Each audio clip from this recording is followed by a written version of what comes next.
Hello guys, আসসালামু আলাইকুম, back to my channel. আজকে আমি আপনাদের সাথে শেয়ার করতে যাচ্ছি 3টা রেসিপি। অসাধারণ স্বাদের, সবগুলো হবে ময়দা দিয়ে তৈরি।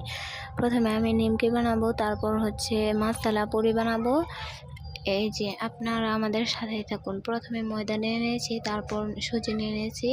আমি এখানে নিচে লিখেই দিয়েছি যে কি কি কতটুকু নিচ্ছি। যদি আমার বলার অসুবিধা হয় তাহলে ওখানে দেখে নিতে পারেন। ময়দা, সুজি আর কালো জিরা দিয়ে এগুলো ভালোভাবে পানি দিয়ে গুলে নিয়েছিলাম। ময়দাটা রেখে কিছুক্ষণ রেখে দিয়েছিলাম। তারপর লেচি কেটে নিচ্ছি।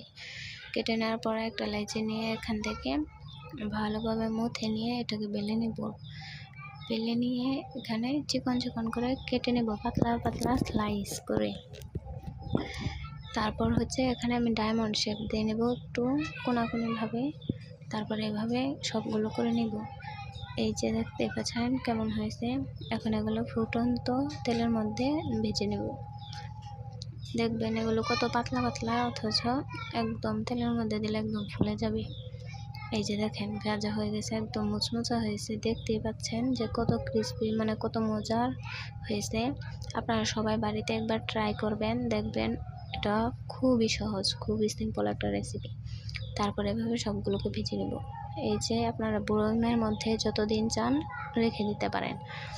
তারপরে আমি আজকে এখানে আরেকটা রেসিপি শেয়ার করতে যাচ্ছি, সেটা হচ্ছে মাসালা পুরি।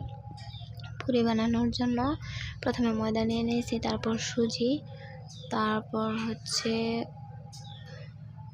আপনার গুঁড়ো দুধ নিয়ে নিয়েছি। তারপর হচ্ছে এখানে হলুদের গুঁড়ো, সজের গুঁড়ো, ধনিয়া গুঁড়ো, জিরে, শুকনো মরিচের গুঁড়ো, তারপর হচ্ছে মরিচের গুঁড়ো, গরম মশলা সব কিছু দিয়ে দিয়েছি। তারপর আমান জিরে দিয়ে দিয়েছি। এখানে বিট লবণ দিয়ে দিয়েছি। তারপর হচ্ছে ধনিয়া পাতা দিয়ে তেল দিয়ে ভালোভাবে মথে নেব।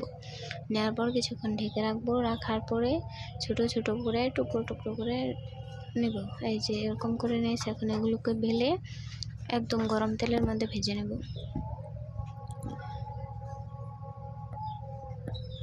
এই যে দেখতে পাচ্ছেন কতটা সুন্দর হচ্ছে, একদম ফুলে যাচ্ছে।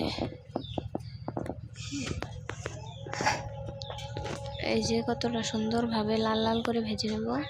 এই যে আপনারা দেখেন যে কত সুন্দর একটা রেসিপি। আপনারা যদি এটা বাড়িতে না বানিয়ে খান তাহলে আপনারা বুঝবেনই না যে এটা কত সহজ আর সিম্পল আর কত মজার একটা রেসিপি।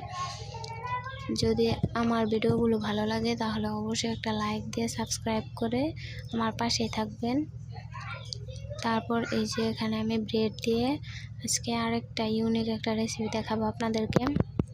এই যে দেখেন মনে হচ্ছে কত দামি একটা জিনিস দেখে, অথচ একদম সিম্পল। প্রথমে তেল দিয়ে নিয়েছি, তারপর জিরে গুঁড়ো, তারপর হচ্ছে কয়েকটা সরিষা, তারপর পেঁয়াজ কুচি, মরিচ কুচি, আদা রসুন বাটা, তারপর ক্যাপসিকাম আর হচ্ছে টমেটো দিয়ে দিয়েছি।